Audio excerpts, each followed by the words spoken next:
ইসরায়েলকে বাঁচাতে ইরানে হামলা চালানো হয়েছিল। মার্কিন প্রেসিডেন্ট ডোনাল্ড ট্রাম্পের এমন মন্তব্য ঘিরে আবারও আলোচনায় মধ্যপ্রাচ্যের ভূরাজনীতি।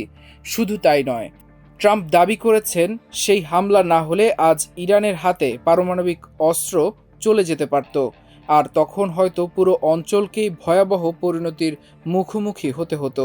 সম্প্রতি মার্কিন সংবাদ মাধ্যম ফক্স নিউজকে দেওয়া এক সাক্ষাৎকারে ইরান ইস্যুতে নিজের অবস্থান ব্যাখ্যা করেন ট্রাম্প। তিনি বলেন, প্রায় ৯ মাস আগে যদি যুক্তরাষ্ট্র B-2 বোমারু বিমান ব্যবহার করে ইরানের উপর হামলা না চালাতো, তাহলে বর্তমানে ইরান পারমাণবিক অস্ত্রের মালিক হয়ে যেতে পারত। ট্রাম্প এই সাক্ষাৎকারে আরও দাবি করেন, তখন পরিস্থিতি সম্পূর্ণ ভিন্ন হতো। সম্ভবত আপনারা ইসরায়েলকে পেতেন না, এমনকি মধ্যপ্রাচ্যের বর্তমান চিত্র এমন থাকতো না। এরপর তারা কোথায় যেত সেটাই বড় প্রশ্ন। তার এই মন্তব্য নতুন করে সামনে এনেছে যুক্তরাষ্ট্র, ইরান ও ইসরায়েলকে ঘিরে দীর্ঘদিনের উত্তেজনাপূর্ণ সম্পর্কের বিষয়টি। বিশেষ করে ইরানের পারমাণবিক কর্মসূচি নিয়ে পশ্চিমা বিশ্বের উদ্বেগ এখনও আন্তর্জাতিক কূটনীতির অন্যতম আলোচিত ইস্যু। তবে শুধু সামরিক পদক্ষেপ নয়, কূটনৈতিক সমাধানের কথাও বলেছেন ট্রাম্প। সাক্ষাৎকারে তিনি দাবি করেন, যুক্তরাষ্ট্র বর্তমানে ইরানের সঙ্গে একটি দারুণ চুক্তির দিকে এগিয়ে যাচ্ছে। তার মতে এই চুক্তি বাস্তবায়িত হলে বহু মানুষের জীবন রক্ষা পাবে এবং চুক্তি স্বাক্ষরের পরপরই বিশ্বের অন্যতম গুরুত্বপূর্ণ সামুদ্রিক বাণিজ্য পথ হরমুজ প্রণালী পুনরায় উন্মুক্ত করা সম্ভব হবে। ইরানের নেতৃত্বকে খুবই শক্ত আলোচক হিসেবে উল্লেখ করে ট্রাম্প বলেন, ভালো চুক্তি করতে হলে ধৈর্যের প্রয়োজন। তাড়াহুড়ো করলে কাঙ্ক্ষিত ফল পাওয়া যায় না। তিনি বলেন, আমার কোনো তাড়াহুড়ো নেই, আমরা ধীরে ধীরে এগোচ্ছি।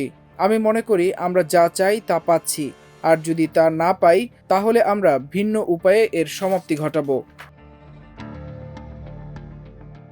এদিকে মার্কিন সংবাদ মাধ্যম এক্সিওস জানিয়েছে, ইরানের সঙ্গে সম্ভাব্য চুক্তির খসড়ায় নতুন করে বেশ কিছু সংশোধনী আনতে চাইছেন ট্রাম্প। প্রতিবেদন অনুযায়ী শুক্রবার হোয়াইট হাউসের সিচুয়েশন রুমে অনুষ্ঠিত এক বৈঠকে তিনি আলোচক দলকে চুক্তির বিভিন্ন ধারা পুনর্বিবেচনার নির্দেশ দিয়েছেন। বিশেষ করে ইরানের সমৃদ্ধ ইউরেনিয়ামের মজুদ কিভাবে যুক্তরাষ্ট্রের নিয়ন্ত্রণে আসবে এবং সেই প্রক্রিয়ার সময়সীমা কী হবে, এ বিষয়ে আরও বিস্তারিত ও স্পষ্ট ব্যাখ্যা চান মার্কিন প্রেসিডেন্ট।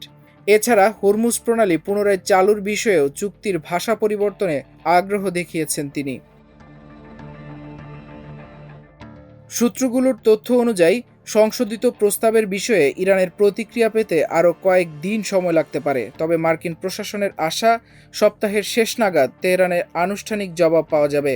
এখন পুরো বিশ্বের নজর ওয়াশিংটন ও তেহরানের দিকে, কারণ এই আলোচনার ফলাফল শুধু যুক্তরাষ্ট্র ও ইরানের সম্পর্কই নির্ধারণ করবে না, বরং মধ্যপ্রাচ্যের নিরাপত্তা ও আঞ্চলিক স্থিতিশীলতা এবং বৈশ্বিক জ্বালানি বাজারের ভবিষ্যতের উপরও বড় ধরনের প্রভাব ফেলতে পারে। মাল্টিমিডিয়া ডেস্ক, আমার দেশ।